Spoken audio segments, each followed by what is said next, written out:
Yes, okay, all right. I'm Solveig Francis from Crossroads Women, which is the charity that runs the Women's Centre. And I'm really delighted to welcome everyone to the Women's Centre and to this event.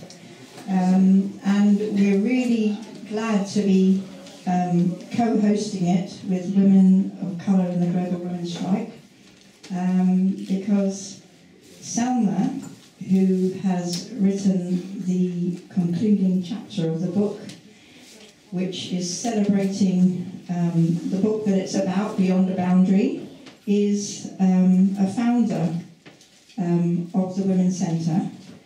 And just to say about that, Selma always wants to say that she is one of the founders of the Women's Centre.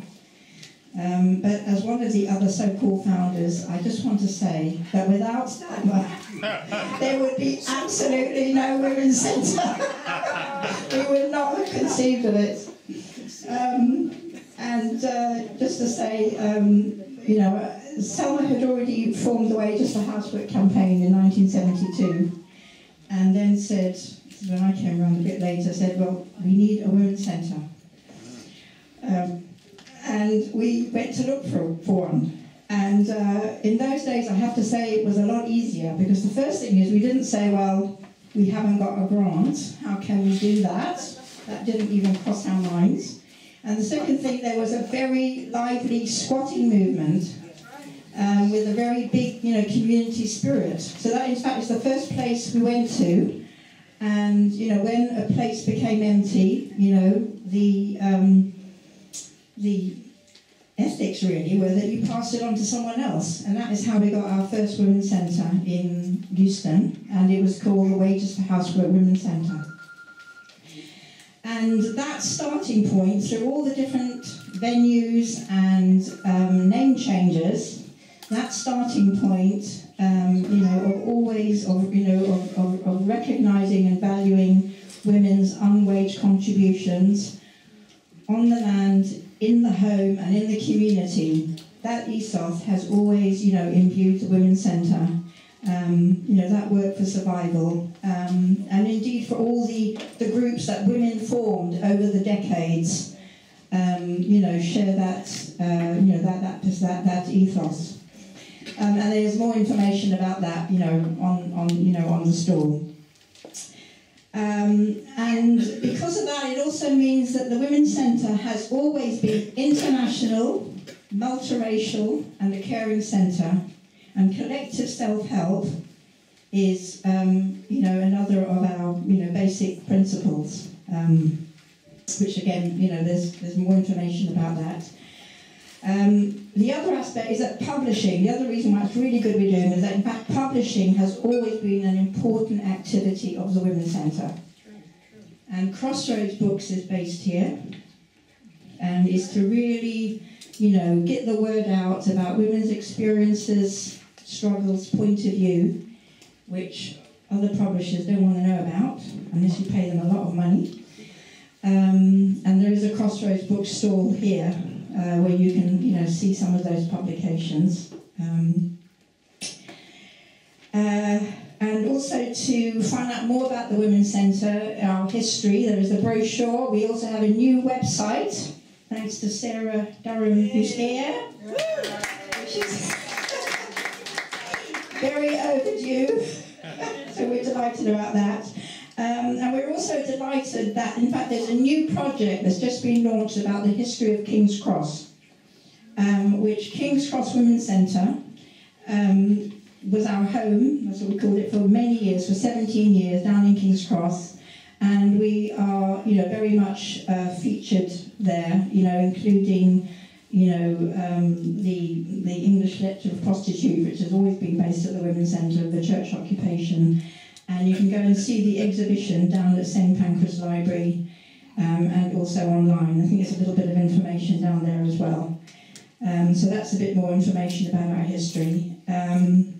And just to stay on that, the reason why we are now the Crossroads Women's Centre, having gone through various names, is because we wanted to remember our old home in King's Cross, where we were for so long, squatting again, and also in tribute to the brave women of the Crossroads squatting town in South Africa, you know, who stood up to the bulldozers in defence of their homes and against apartheid. So, yes, so that's just a bit about us. And I'm now going to hand you over to Crystal Amos from Women of Colour in the Global Women's Strike.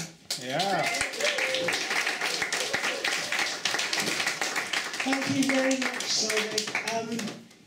We wanted to have this event here to mark the publication of the Beyond the Boundary Reader. First of all, because we have a very direct relationship with CLR's path-breaking book. Not least because the typist is sitting here with us tonight. Who, as Solveig said, just happens to be one of the founders of the Crossroads Women's Centre. Okay, so Beyond the Boundary gives us a really graphic perspective of colonialism through a prism of cricket and its history within the Caribbean and elsewhere. He describes so well the divisions of race and class and the hierarchy, for example, of our skin colour. The darker we are, the more excluded we are. The lighter we are, the more we are pursued by the authorities to act as police or gatekeepers of our brothers and sisters. A divide and rule that has to be constantly exposed and resisted. And it resonates with me for a number of reasons. I was raised in an all-white family, a mixed-race child of a German mother, a Nigerian birth father, and a brutal English stepfather. Through the 50s, we lived in Handsworth in Birmingham, and it was just as the Windrush generation was beginning to arrive in what was a city that was still reeling from the bombs of the Second World War. While at primary school, I was one of a handful of black kids. We all loved games. I was often at my happiest sprinting around a track. And as more and more black kids came over, my life was enriched with the Caribbean and Asian food, the ska and blue beat music. And then I got wrenched away from all of that. My brutal stepfather forced me to study hours and hours on end to pass the 11 plus with all sorts of threats if I failed. I ended up in an all-girls grammar school, the only black kid there. Talk about a fish out of water. My colour meant that the school thought I would be good at sports. I wasn't expected to be academic or learn too much. So I was encouraged to spend most of my time playing. I like that, with sports. But tennis, not tennis. Tennis was for white girls. I didn't mind. I hated most of my lessons, especially history, which made no sense to me as it was taught. Anyway, we won a fair few school trophies, and as far as the tennis was concerned, I had a pretty wicked serve because of my height. So the tennis teacher was eventually forced to try and pair me up with another girl to play in the Warwickshire County Trials. But I didn't get on with her, so we didn't do too well, and I wasn't unhappy about that. After I left school for art college, doing sport wasn't cool. Over a decade later, I get involved with the basketball. I get the bug. And to my mind, that is one of the finest team games. I mean, we can argue about that later, but anyway. Again, I was the only black girl on the team. And the racism was rife, especially from referees. And I think football players would largely agree with me if they're black. I remember overhearing one coach actually saying to his team, "Take the black one out." So they tried, but they didn't win. In 1986, I met the Wages for Housework campaign. And in particular, I met Phoebe Jones, who at that time was running the North American network of women runners, which was women running out of the kitchen, and that really appealed to me. So we formed a small group together, and I founded the All Nations Women's Basketball, which was an anti-racist, anti-sexist inner-city Bristol initiative for low and no-income women and girls to learn to play a game that they probably never had a chance to play. And I like to think that we learned how to play a competitive sport in a completely collective way, and in coming together, despite whatever our skills were or our levels of ability, a lot of women and girls enjoyed it a great deal. So I'm going to finish by saying that sport is not unusual to us here at the centre. Aside from my escapades, there are a number of sports women and men. And our sporting legacy includes Sarah, a runner, Anne, a swimmer, Nikki, a gymnast, and where's Lisa? Lisa, do you remember us playing in the scratch team, King's Cross Women's Centre, five-a-side football? Yeah? And didn't we come second as runners-up to Arsenal women? Yeah! Beat that! I think that was in 93, I think. I could do that now. Anyway, we are really, really glad for a book that examines sport and race, and which has such a close and tangible relationship to all of us here at the centre. It remains as relevant today as when it was first written. I'm looking forward to my partner buying me a copy of the book for Christmas.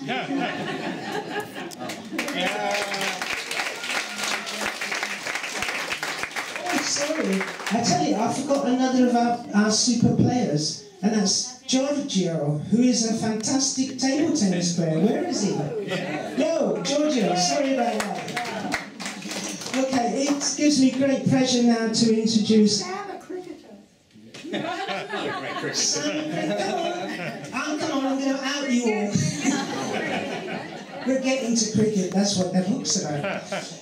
Anyway, I'd like to introduce next Christian Huxberger, yes, who is the editor of the book, one of the editors of the book which Selma's piece is in. So thank you, Christian. Okay, thank you, Chris. Thank you everyone for coming. Thank you for Crossroads Women's Centre for hosting this. Yes, I'm only just one of the editors of this, and probably one of the, I wouldn't say I'm one of those that knows that much about cricket. I'm prepared to distinguish people in the audience and people here on the panel who've got great sporting achievements. My highest score, I think, in cricket when I was about 11 was 17 runs. And then I was out, and I was quite happy with that. I was quite pleased with that, but it didn't get any better. It went downhill from then onwards. So I'm not going to claim anything there. But yes, I'm just one of the editors. The other editors all based up in Glasgow University. The book itself came out of a conference at University of Glasgow in 2013 to celebrate really the 50th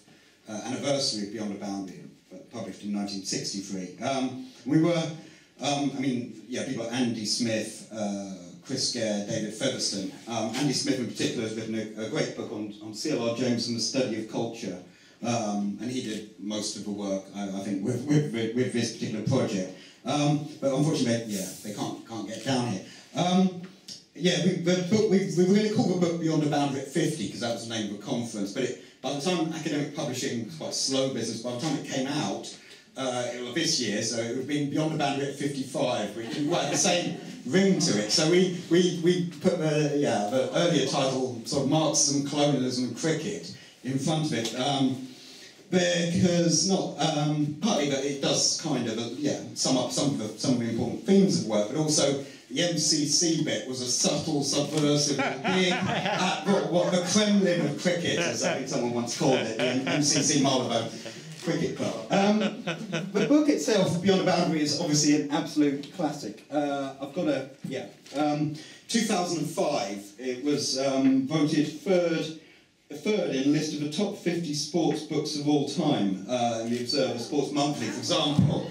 I'll just read a little extract. This is something, it's had other achievements as well. It's just I kept a copy of this, so I just thought I'd bring it along from 2005. I'll just read a bit. This is what Darcus Howell, who was Selma James's great nephew, said about it in a piece. I'll just read a little tiny bit from that. He said, in Beyond the Boundary, Selma James traces the fruition of national West Indian consciousness through the development of cricket, where what happened inside the boundary affected life beyond it. You need to put the book in context.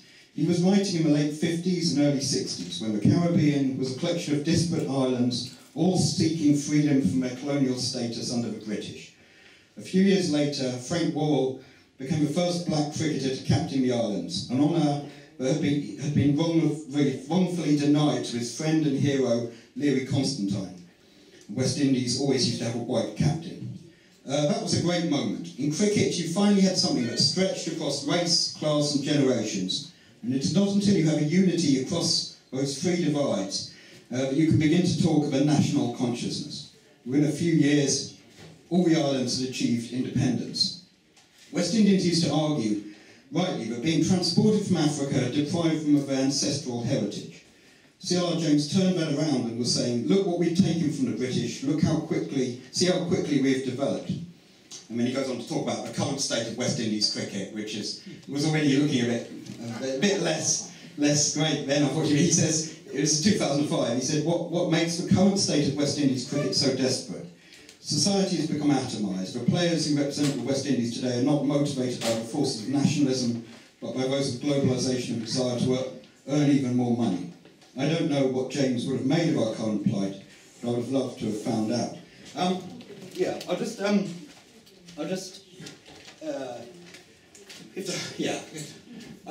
the West Indies can rise again. If you watch Fire in Babylon, thank you. Yeah, fantastic. Yeah, fantastic documentary. And what Selma James' book was obviously tracing that moment had earlier roots, earlier struggles in the struggle against colonialism. And I think it's worth noting that Frank Worrell becoming, thanks to the campaign of Selma James, thanks to Selma James, who've also involved in that campaign, thanks to those people at that particular moment, probably Sam, I don't know how old you were then, but you might have been part of that. But it was, that was a great moment in sort of black history. It's we've had Black History Month last month. That was a significant moment. If only that kind of thing had been taught in schools when Krista was at school, I think, things would have been a big, made a difference. I'm not going to talk too much longer, I don't think, because I was just going to, what else was I going to say? I think we have to see, the work as a work of kind of intellectual decolonisation. Writing at that time, I think Selma James wrote to V.S. Naipaul. He said, I believe that originating as we are within the British structure, but living under such different social conditions, we have a lot to say about British civilisation itself, which we see more sharply than they themselves. So, what he was, the book is a work on, it's a history of West Indies, a history of Trinidad, it's a history of Caribbean civilization. It's also a critique profound critique and analysis of British civilization. And if you read the book, and that's partly my sort of contribution to the book, is in a way, is trying to dig that out a bit more. He does it through sort of lots of means, but he does it through a particular study of W.G. Grace. And I might just sort of end, just to, if I can find reference. This is what Selma James said of W.G. Grace. He said, W.G. Grace missed a bit, but perhaps shows the gendered language of the day. We're in a women's centre, so I should just learn this.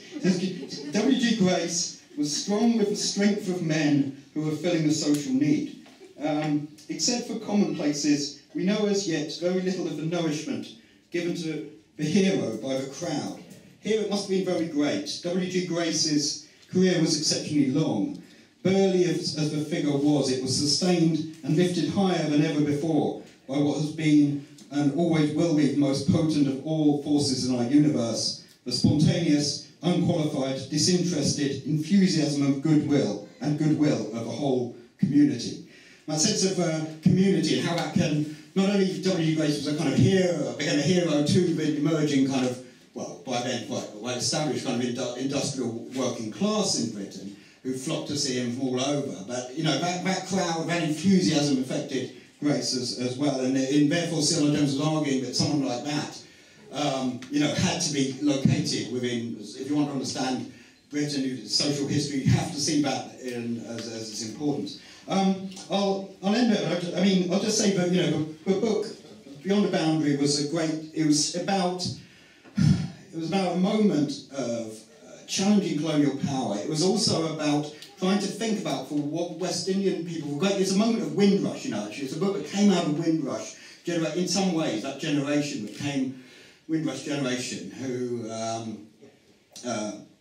been so denigrated and disgracefully attacked by our current government, our current strong and stable government, possibly not currently. I think Amber Rudd's just been brought back. Anyway,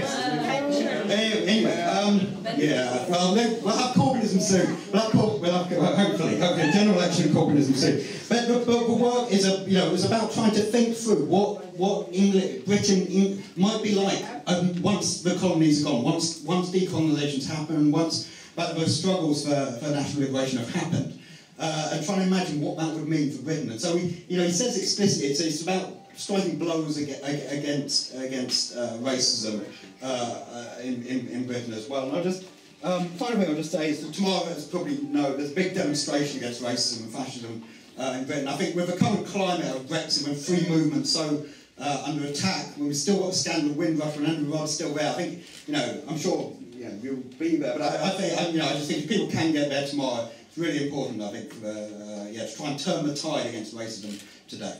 Okay, thank you.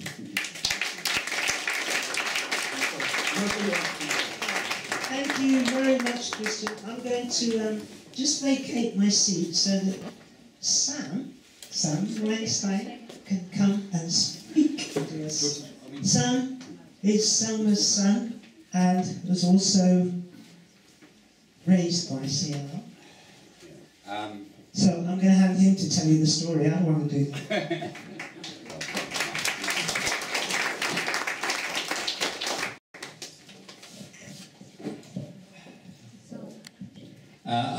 I'm going to deal with this somewhat anecdotally, and I hope that's all right with everybody. But I wanted to start by saying a couple of people who are unfortunately missing from this room and whose absence I really miss. First of which, and most important, is Selma James Jr., who is not well, but is very much a part of this family. And we try to get him here as often as possible and make him very much part of this family, and he remains that to this day. The other two are my children, Maya and Chanda. Maya unfortunately never knew CLR, but Chanda did, and feels very much connected to him, and was particularly appreciative of Selma's piece in the book.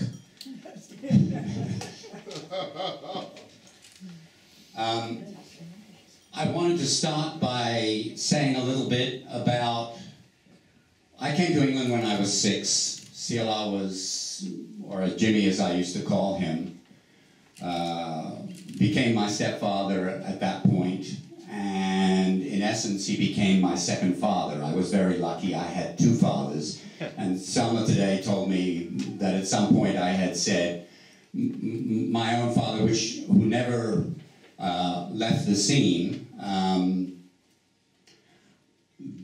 that my own father was fairly short. I think he was 5'5" or 6, and CLR, who was 6'2", that I would be kind of medium height because I would be somewhere in between.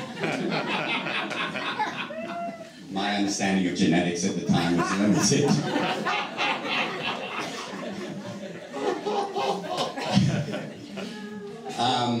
But he was, but Jimmy definitely acted as my father for most of the time, because I lived in England. My father was a tool and die maker in the United States, and to come to England to visit me was a month's pay.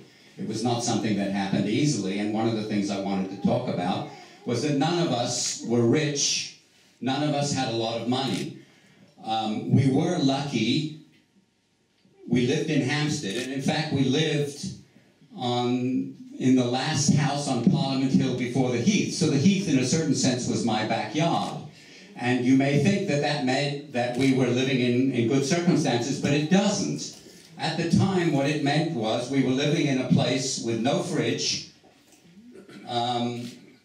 where the bathtub was in the kitchen, and where we shared a toilet with other people in the house. Right? It was that kind of a situation. And we went from there, and I learned cricket as a 6-year-old from Jimmy. And I played on the Heath, and I played on a regular basis at school, etc. And then my proudest moment was I came home one time and said that I could bowl a googly. For those who know cricket, a googly is a particularly difficult ball to bowl, and it isn't. And there aren't many bowlers, even fewer now than there used to be. But there aren't many bowlers that do it. And Jimmy just thought I was making jokes. He had gone through, and I learned as a 6, 7, and 8-year-old. I had learned all the technical stuff about cricket. He taught me everything. And you know, one of the things I used to dip into the books that were in the house. I used to refer to my friends. I referred to the house as an intellectual slum, which is probably an insult, but was the reality as I saw it.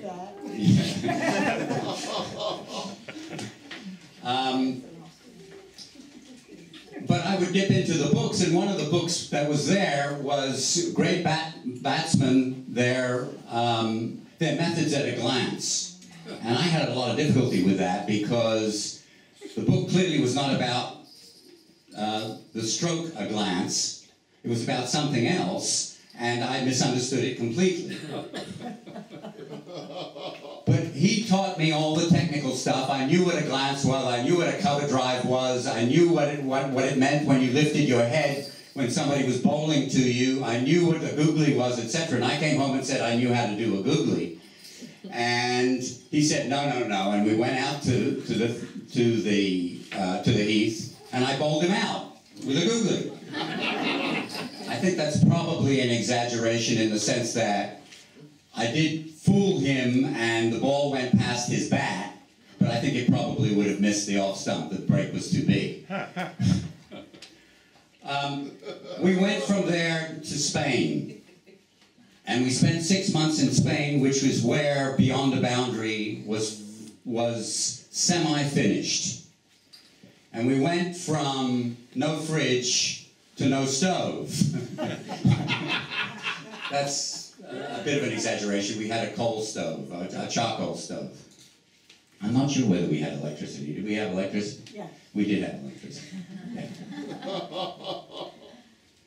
And I went, as my parents insisted, I went to the school where all the other kids went, which means that I went to a school where they spoke nothing but Spanish. This was under Franco, so I didn't know what the hell was going on most of the time. And at 2 o'clock or 1 o'clock, something like that, a lot of the kids had to go back to help their parents with the farm.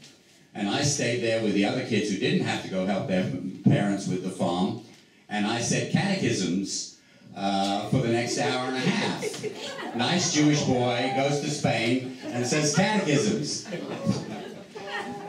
At some point, I got hit by one of the teachers and came home and complained bitterly that this, you know, I'd never been hit. My parents didn't hit me. And both Jimmy and Selma kind of looked at me like, yeah, and what's your problem? That's what's happening to the other kids. That's what's going to happen to you. There was that kind of consistency. It was going to be like that. And then we went to the West Indies. And that was an entirely different life in a lot of ways. I mean, going to the tropics was spectacular. I played cricket all the time. I went to a regular school. I was the only white kid in the school. That was fine. People, I'm just, as a matter of interest, people called me Milky and Technicolor, but it was. They were titles which had been given to me in a friendly manner. I was definitely one of the kids, right? We all did everything together, played cricket and so on. And one of the things in the West Indies which is important in terms of this story, is that when the test matches took place in your island, school shut down. School absolutely shut down, and you went, as a school kid, you then took your 10 cents or whatever it was, got on the bus, and went down to the boys' pavilion. And some girls came too, but you went down to the boys' pavilion and you watched the game. I mean, as a matter of choice. And I was at the cricket match and in the boys' pavilion when the bottles started to fly, because the West Indian team was being cheated on the field, and that was one of the big spurs which helped the campaign to make Frank Worrell captain. It was one of those events. Everybody was outraged that this had gone on, but we in the boys' pavilion thought what was going on was outrageous, and we started to throw bottles onto the pitch, threatened everybody. And then, of course, some people went and started to throw them back, at which point we tried to clear out. And I was probably 10 or 11 at the time. I was literally carried out by the crowd. I don't think my feet touched the ground for about 25 yards.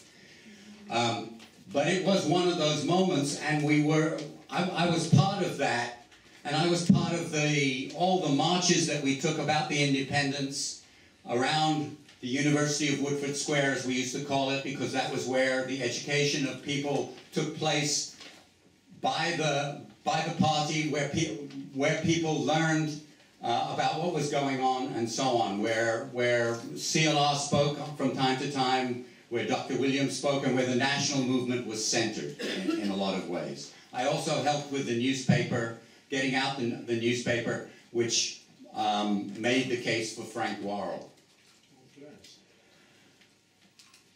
I later, much later, anecdotally, went to the United States to earn my living. And when I finally landed in Los Angeles, of all places, I went back to playing cricket. I found a West Indian team in Los Angeles that was playing on a ground where they had played cricket for 100 years. We were the only West Indian team in the league, so to speak. The rest were English teams. There were 2 white people on the team. I was one, and the other was an Australian who had nowhere else to go, so the West Indians happily took him in. He was a good batsman, which is more than I can say for my bowling. But in any case, they were not. It was a wonderful experience, and I continued to do that until I became a local union president, and the pressures of time made it impossible for me to do. But it introduced me to a West Indian community which took me in Los Angeles in a way that I had not been welcomed for a long, long time. One last note, which is that I just came back from Florida working on the election for 2 weeks. You can see the chaos I caused. They still haven't decided who won. I take personal responsibility for that. But on top of that, we did pass something which was extraordinary, which is to return to people who did not have the vote because they had previously been in prison and were banned from voting for life. We did restore that in this election. And that is going to make a huge difference throughout the United States in the future. It's going to make a massive difference. And I thought about CLR, who spent a good bit of time in jail when they were trying to deport him from the United States. And thought, but further than that, a lot of the people that I was trying to get to vote and so on were West Indians from all over the West Indies, including from Haiti. And I would talk to the Jamaicans and the Trinidadians about cricket on the doorstep, And I would talk to the Haitians about the Black Jacobins, and some of them knew the book. A few knew the book, right? And I felt, because I was in a program working for a union to other labor people, those were the people whose doors I were knocking on, and I felt that the spirit of Selma James was there, and he would be very pleased with what I was doing and with what the outcome was.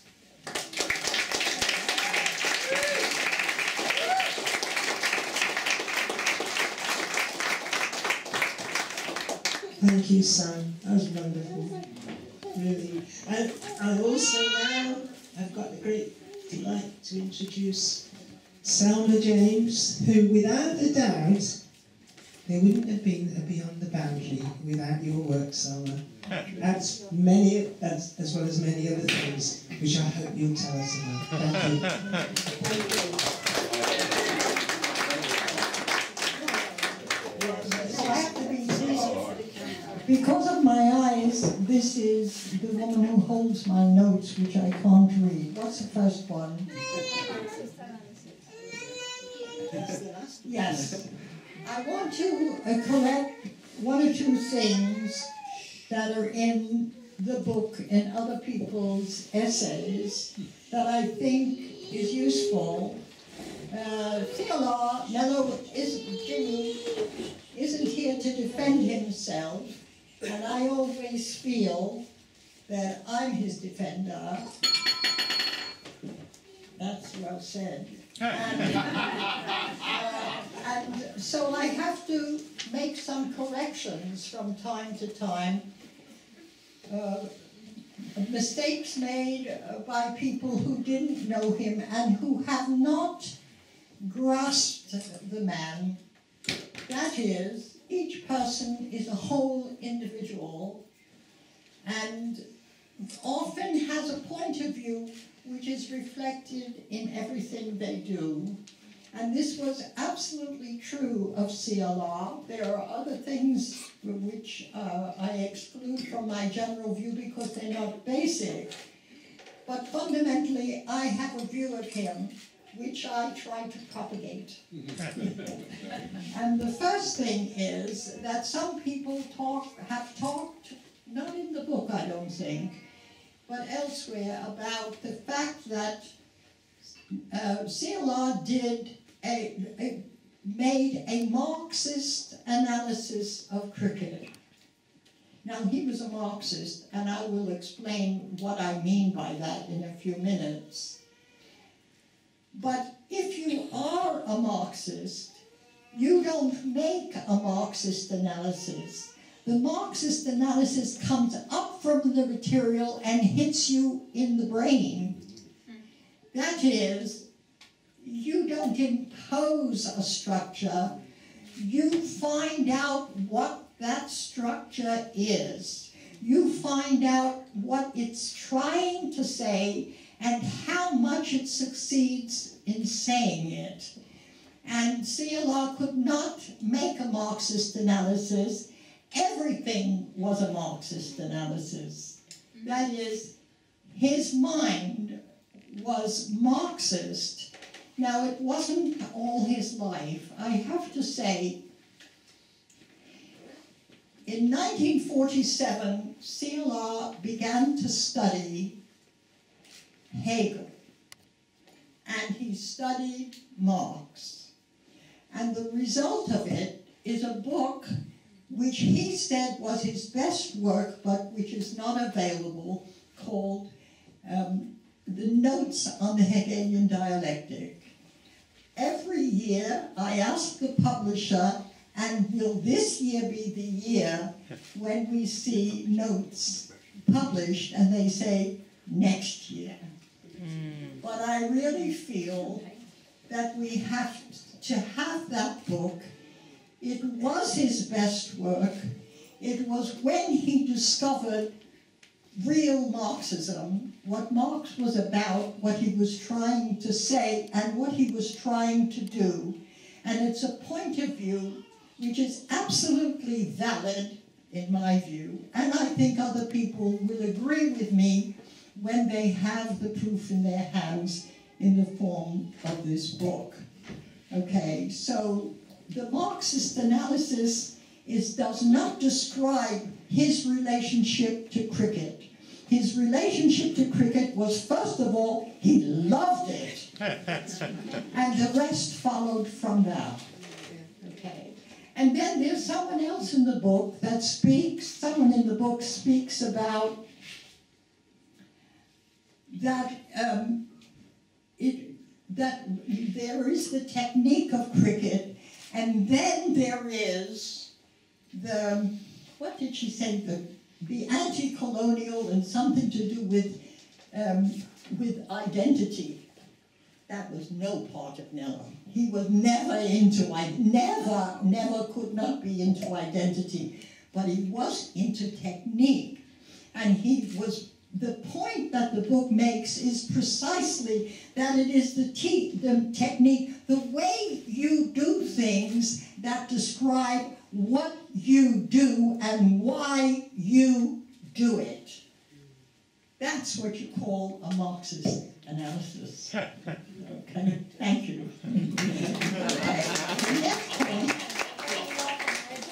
Yes, now Sam has a quote that I want him to read, please, to you, because I want to make a point about it. It describes important ways in which CLR shaped or helped shape this center and the work that goes on here. Living in the United... You better stand, Sam. On the microphone. It's from my piece, yes.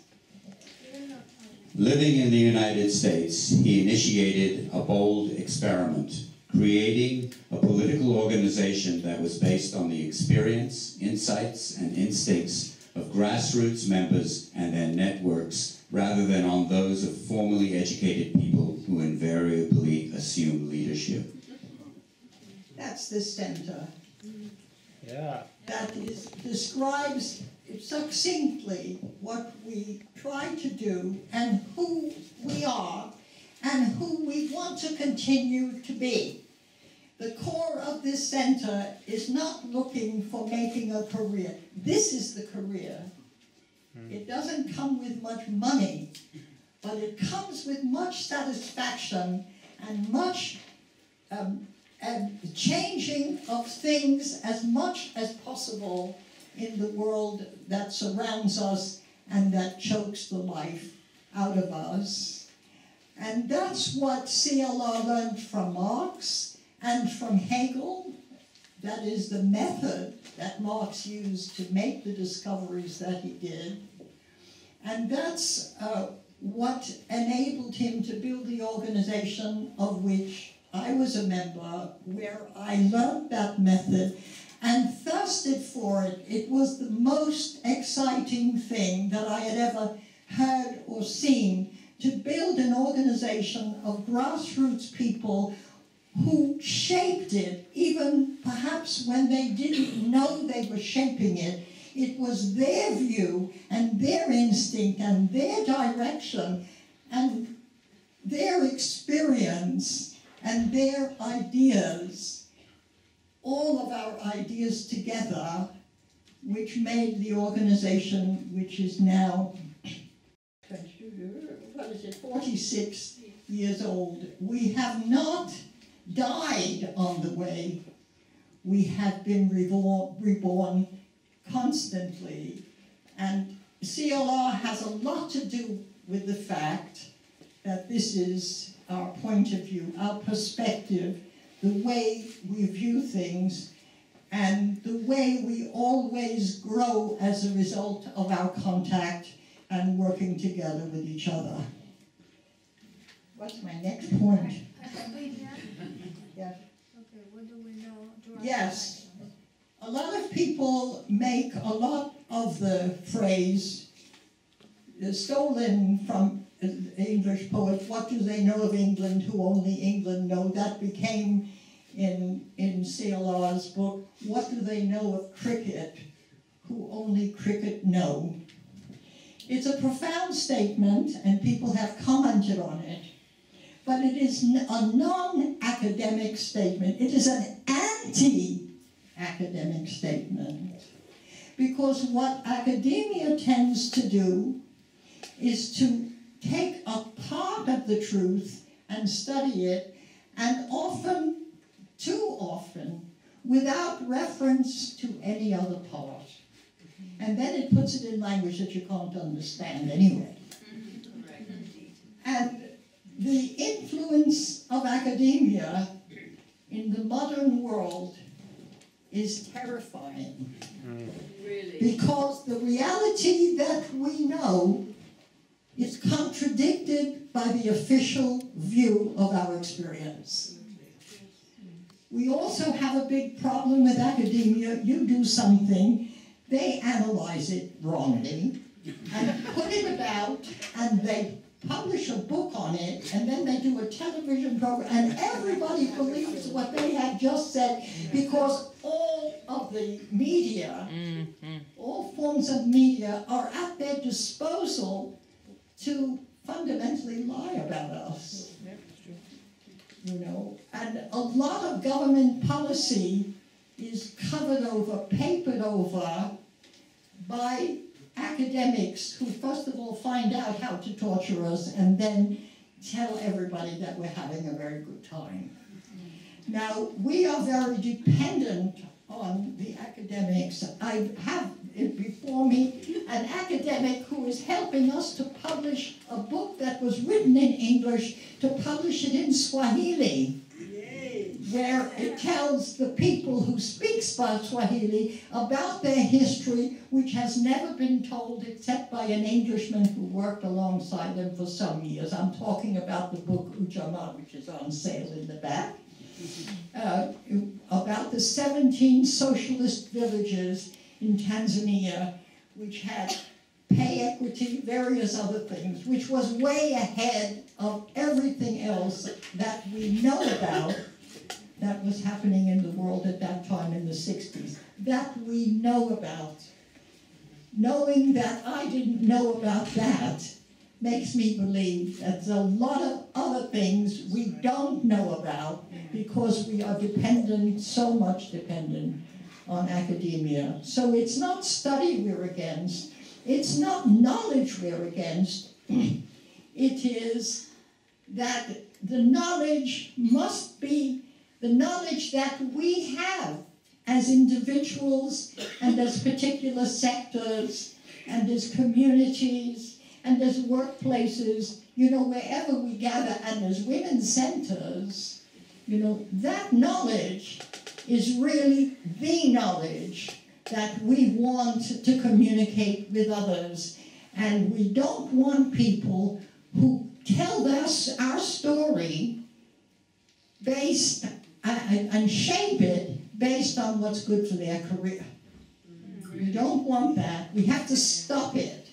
And Beyond the Boundary is a very good weapon in that struggle because it's absolutely not academic. In fact, CLR never went to university, and I never went to university. Sam was the first person in the family to go, and then CLR got a doctorhood, Honorary doctorate or something. An honorary, he became an honorary doctor once, and then we called him Dr. James. And then he got another honorary doctorate, and we called him Dr. James,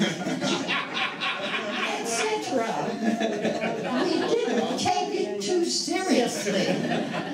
We knew the difference between a doctorate and the truth. And we never lost sight of that.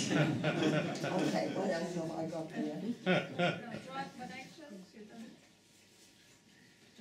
Yes. That really, I have covered it in a way because, you know, what do they know of cricket is really a question that has its own answer. Of course, you don't know anything about cricket unless you know many other things, which is the point of the book. And you cannot, you know, the title is so good because you cannot circumscribe your view in that neat way. The truth keeps imposing itself, and you have to change a whole set of things. You know, every time we write a leaflet in this damn center, and the next day we want to change it because it's not absolutely right anymore. The world changes every day, and you have to keep up with it. So what do they know of cricket today as opposed to cricket yesterday? And it is only in that constant development of individuals and collectives that we really think. You know, that is what thinking is about. As you're moving and doing, you are reflecting your experience and the experiences of others.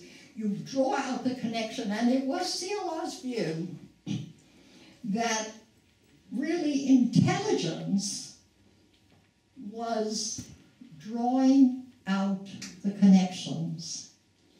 And you can say that politics is about drawing out the connections. And mass movements are about drawing out the connections and acting on them in a collective and therefore very educative and very moving and very enlightening way. Do I have any more notes? Yes. Oh, good. That's the last point, isn't it? Good. I wanted to say one thing about CLR. I don't agree with him about civilization. You know, I wrote in the other book about Black Jacobins, where my view is exactly what Gandhi's view was. Gandhi came here in the 30s. He went right to the East End where the working class people are. And one of the men who was the cameraman or interviewer, journalist, said, you know, what do you think of British civilization? And he said, I think it will be a very good thing. And I thought, I saw this in the movie tone something, when you went to the movies in the 50s, you saw these various shots of things. And I thought, this is brilliant. And it has been my view ever since. It was not Nello's view. He really believed, he really called Shakespeare and all the greats that he lived with, Michelangelo, you know, that he lived with that every day. He was reading the same books all the time, you know. He read the others in passing, but the book on the French Revolution, I don't know how many times he read it. I think he must have known it by heart, because that was very important to the historian who was the writer of Black Jacobins, and also in terms of the political perspective that he got from the great French historians of the French Revolution. So, well, one thing that I wanted to say about him that I really do deeply agree with, he was a bold man. And when he asked me, what do you mean I'm a bold man? I told him, you call it as you see it, and you don't worry about where the chips may fall. And that's something that I watched and tried to learn. And I think I'm a pretty good student on that score. Yeah. But it's something that we have to know about him, and that we have to emulate, all of us who are involved in the movement to overthrow capitalism and finish with this, I'll use a good word like nonsense. You know, just get rid of it. It's not one election, it's just the end of what torture we have been put on, torture that we have suffered everywhere in the world. And not wanting always to call it, because you get into trouble and you offend this one and that one and the other one. You have to call it, and you have to say, this is the truth, and I will not, I will not lessen my determination to say it because you threaten me with A, B, C, and D. This is the truth, and I stick with it, and you really should stick with me because I'm going to win. Definitely my view.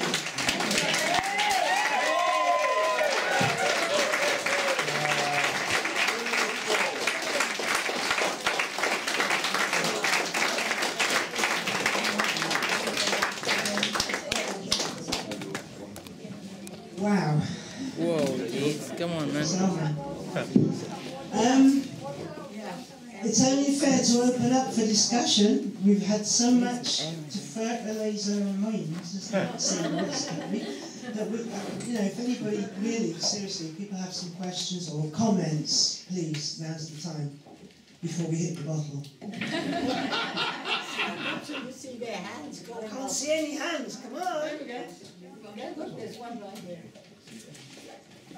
So this is more of a comment, not directed to anybody, actually Darkus Howe's claim about the decline of West Indian cricket. And I sort of want to throw it out there because I don't know very much about the Caribbean to my sins, but I'm sure many people in the room do. But it seems to me that the decline of Caribbean cricket is not well put down to the players' greed and a lack of nationalism, but much better put down to the structural adjustment programs that were imposed on the Caribbean in the 90s. I mean, certainly time-wise, you see the decline of Caribbean cricket, etc. And with it, the loss of public spaces where people could play cricket, Yes. for the hotels, and with it, in some sense, also a collapse of a kind of class of people that had the leisure time to play cricket and go to the States and so on too. And I wonder, it seems to me it's not just in cricket, but all the kind of greats of Caribbean literature and culture are also of that period, right? The immediate aftermath of the immediate end of imperialism and colonialism. And it sort of seems like a brief window, and actually this seems to be better focusing on the way that contemporary kind of neoliberal economics is a new form of colonialism that has absolutely decimated. I mean, this is not criticism because it's Darkus Howe, it's not even him, it's not live, but it seems that seems a better analysis to me, and I just want to throw it out there.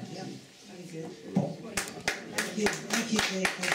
Very good point. Anywhere else in the room? Well, I want to make one comment. That's why I cannot understand people who are talking about post-colonial literature. What is post-colonial studies? There's no post before colonial. There is only colonial that we have to make post.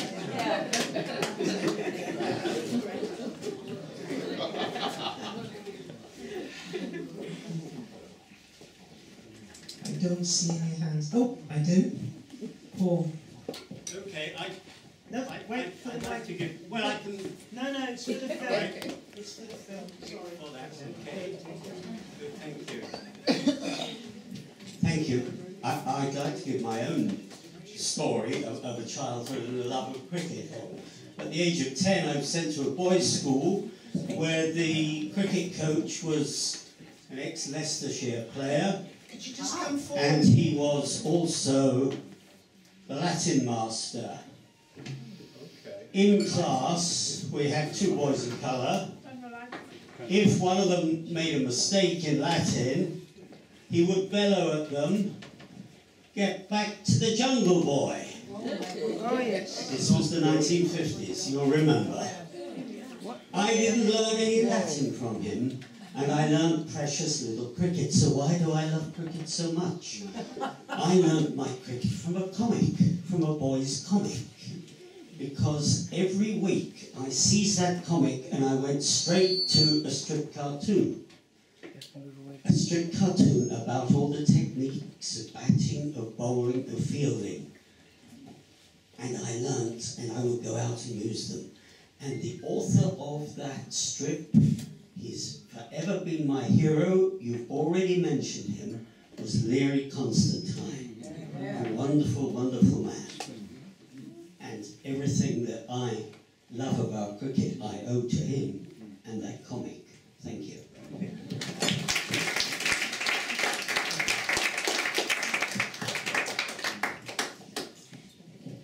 Floor's still open. Yes, Georgia. Can you come a bit further forward, because I think we're getting a bit of feedback from the microphone. Okay. Yeah. One of the big regrets I got in my life is that I never managed to meet Selma James, although I was here when he was still alive, and I knew of him because I read Black Jacobins back in Italy in the late 60s. So that's one thing that I really regret strongly. And also, I don't know cricket.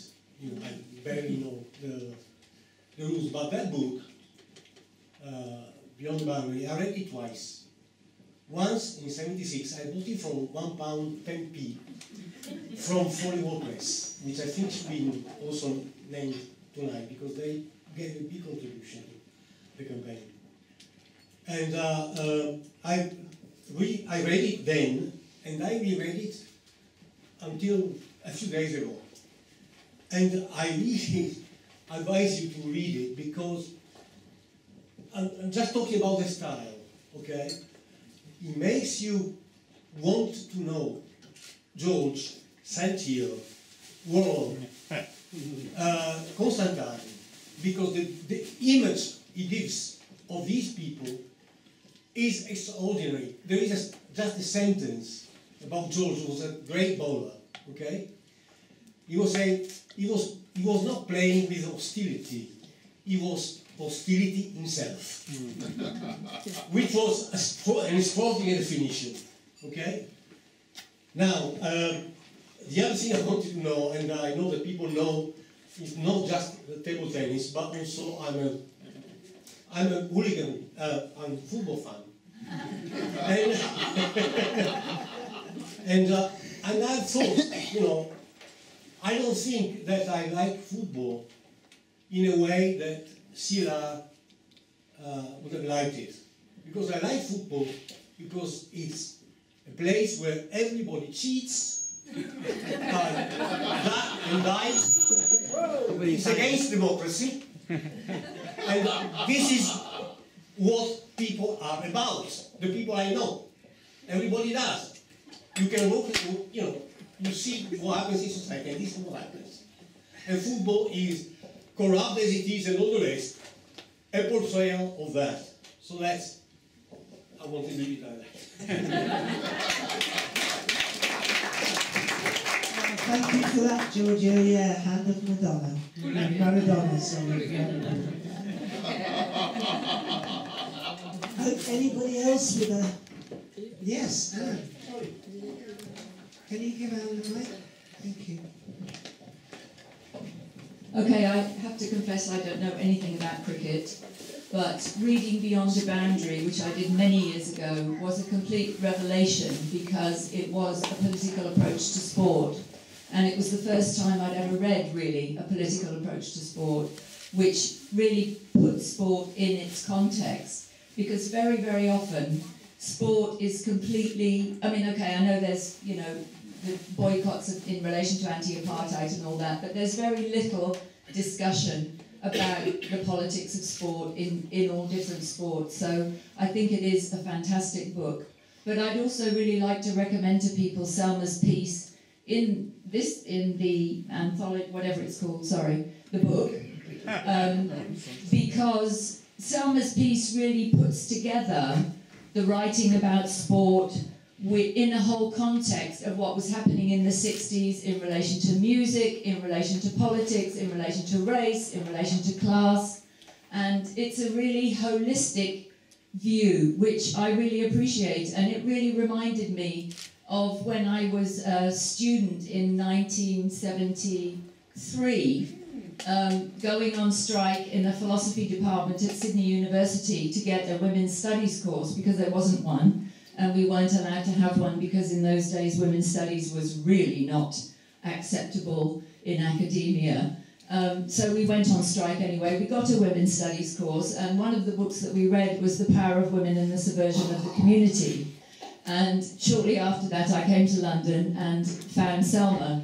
And she says, I said to her, where have you been? I've been looking for you. I don't remember that, but the feeling of that book was very similar to the feeling I had reading Selma's article, in that it's really putting together all the different pieces of our lives. And I think that that's a really valuable contribution, because very often we are separated. So sport is over here, and politics is over here, and you know what you do in your private life is over here. But to really have a holistic approach is very, very valuable. So I just wanted to say thank you, Selma. Yes.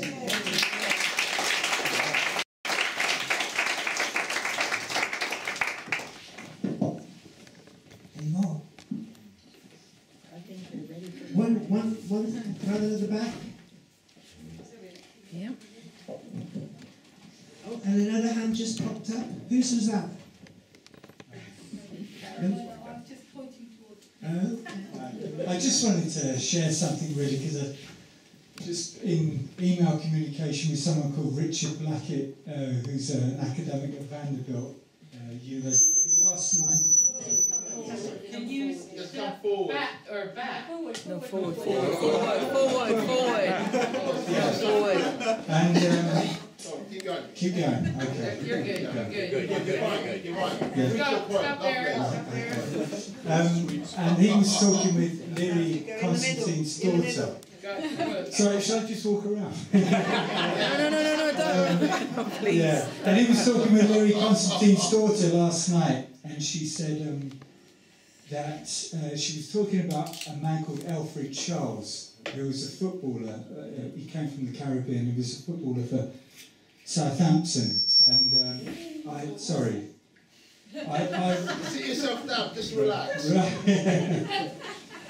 I'll get to the right spot in a minute. The sweet spot. It's not Miss Cricket, really. It's a bit of cabaret, really. But Alfred came over in the period in the 30s when Leary came over and CLR came over and lived up in Nelson in Lancashire, and Richard said, "Oh well, Leary's daughter." And I'm sorry, I don't remember. Gloria said that he wasn't. He said that she said he wasn't very well treated in Burnley, and I thought, well, I'm not surprised. Although my partner's from Lancashire, and I know it is a very friendly place, but the thing that was a surprise was I love soul music, Northern soul, and that was so strong in Lancashire, and it spoke for working class people. It's what the soul singers, the African American soul singers were singing about was how hard life was, and it resonated with the people who worked in the mills and the factories in Lancashire. Yeah, and I just thought maybe if Leary could have stepped forward and Alfred could have stepped forward 30 years, and the legacy of the soul music, which itself, the politics it expressed, came out of the civil rights and the black struggle in the US. And it goes back to that holistic thing that Selma was talking about, that, we're all part of the same struggle, and it's in every plane of our life. Yeah, of course. That coming to sport nowadays, every bit of space, colonialism is alive in every facet of our lives, because every bit of space is being enclosed, and the latest thing with inserting microchips will just a complete takeover of the body. But anyway, that's me. Sorry. Thank you very much. Do we have any more comments? If we don't, I've got to. Okay.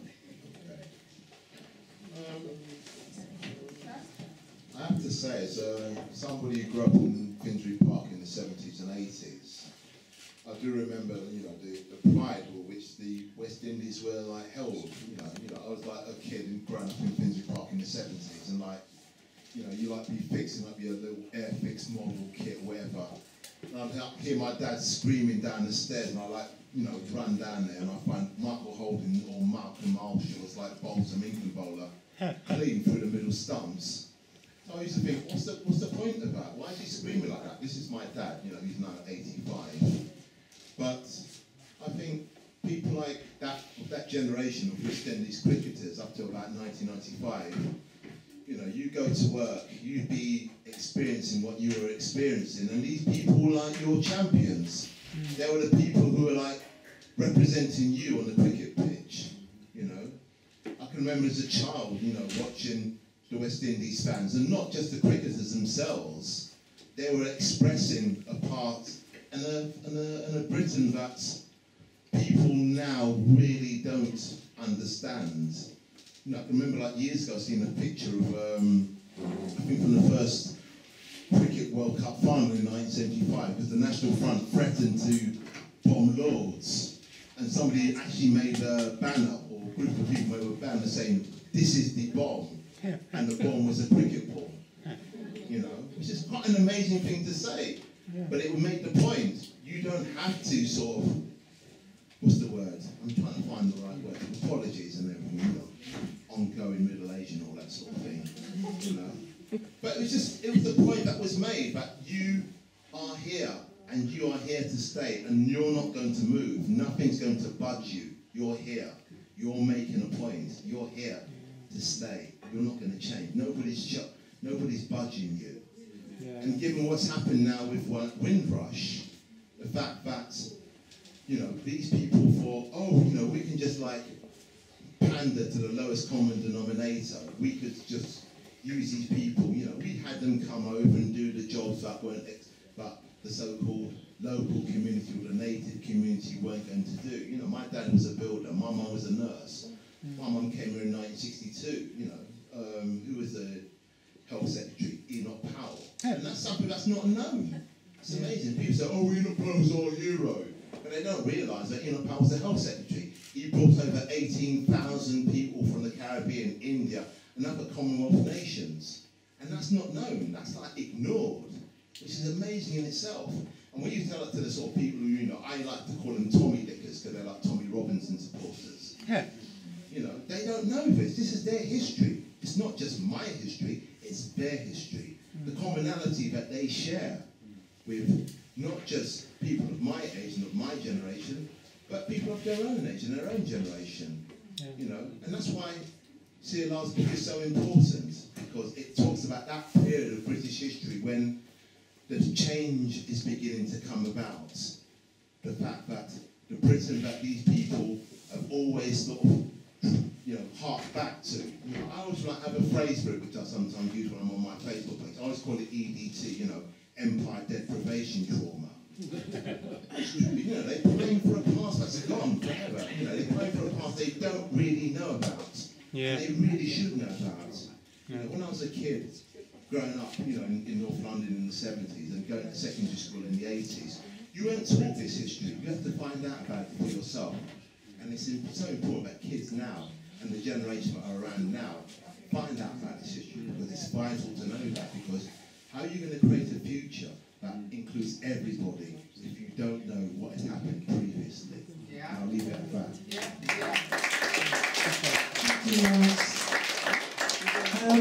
Do we have any more burning comments? Because if not, I would like to ask Selma to finish for us. Yes, I didn't say anything about Sam having spoken, which was so important to me, and we delayed this event, in fact, because he was there fighting Trump, and we figured we'd have him when he got back victorious, which to some degree he did come back victorious. I have to tell the other side of the story about the googly, because it didn't... Nello said that Sam thinks he can do the googly, and that's because he's met all these international cricketers, because the West Indian cricket team had been in the house, and so he's, you know, he just thinks that he also can do what they do. Me, I didn't know one thing or the next. Then one day Sam came in and said, "But Jimmy, I really can do the googly." He said, "All right, Sam." And they went out to the heath, and only one came back, and that was Nello, and he said, "You know, that boy can do the googly." I had to tell that story, and I'm really grateful that Sam has spoken, because he's been, you know, like, he's a closet James, you know, like, he hasn't come out with the tremendous experience that he had with growing up, you know, in that household, and it's begun to come out, and I'm really glad. Also, you remembered how much housework I had to do because the situation was so poor. Yes, I remember that well. So I want to say thank you very much for coming, and I want to announce something that we want to do, which we haven't organized yet, but I wanted to inform you. You know about the Mangrove 9 trial, or many of you will, where 9 black people were put on trial for, fundamentally for subversion, and organized within the courtroom and outside to win, and they did. And I was a witness at that trial. And what we wanted to know from the Mangrove 9 was not only that they won, we knew that, but how they won. You know, the technique of the game, how they won. And we finally got Althea Jones LeQuant over a year ago in front of an audience and said, "Tell us how you won." Crystal and Nina, I think the two of you were the main editors of a video of that meeting. It's a dynamite meeting. Althea is a compulsive, you have to watch it, Althea, when she's talking. She has the gift.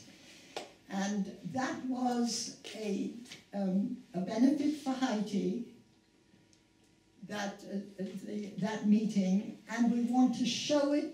We can't show it in December as we originally planned, but we'll show it in January.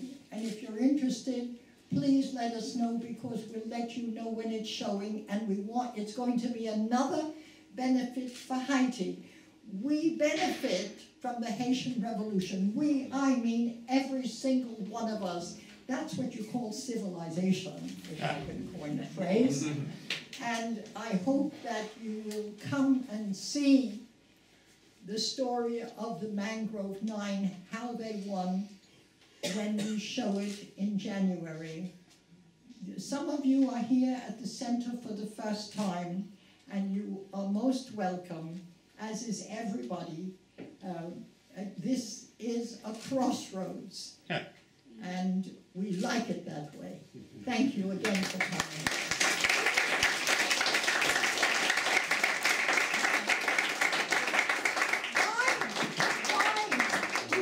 Wine.